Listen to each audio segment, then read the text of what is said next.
Kadang ada sebagian masjid supaya anak-anak tidak ramai, sengaja anak-anak itu dijadikan satu saf, tapi diletakkan di saf yang paling depan, supaya anak-anak takut karena diperhatikan di belakang sama orang-orang tuanya kan. Maka ini kesalahan, karena bagaimanapun menjauhkan orang-orang dewasa di saf pertama. Kalau suatu ketika imam ini lupa atau batal, cemana siapa yang gantikan? Masa anak-anak yang maju di situ? Ya.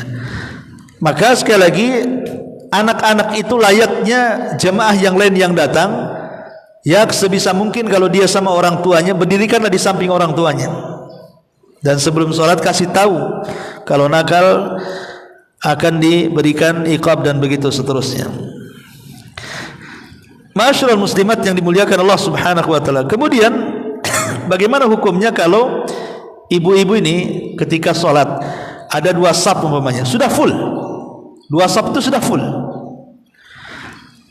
tengok ke belakang kok tak ada lagi, cuma saya sendiri di sini, terpaksa sholat sendirian di belakang saf. Jadi dua safnya penuh, saf pertama penuh, saf kedua penuh, saf ketiga nggak ada orang, cuma ibu saja. Boleh enggak seseorang itu berdiri sendiri tanpa ada kawan di belakang? Karena Nabi SAW mengatakan la salata limunfaridi khalfal imam, tidak boleh salat sendirian di belakang imam. Ada hadis yang mengatakan seperti itu, tidak boleh salat sendirian di belakang imam.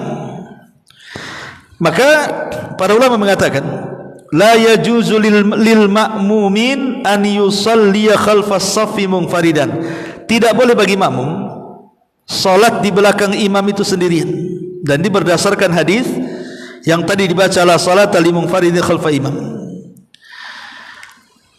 Dan Nabi SAW pernah melihat seseorang laki-laki dia salat di belakang saf sendirian, maka Nabi SAW memerintahkan dia untuk mengulang salatnya.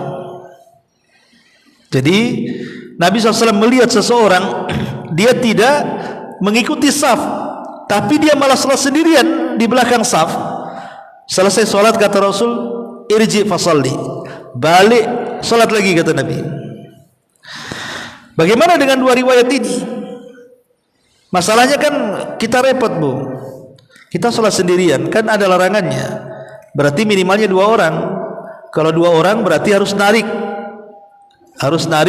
di saf kedua, satu orang ditarik ke belakang kan, baru kemudian berdiri. Pertanyaannya, mau enggak orang yang di saf kedua itu mau beralih ke saf ketiga?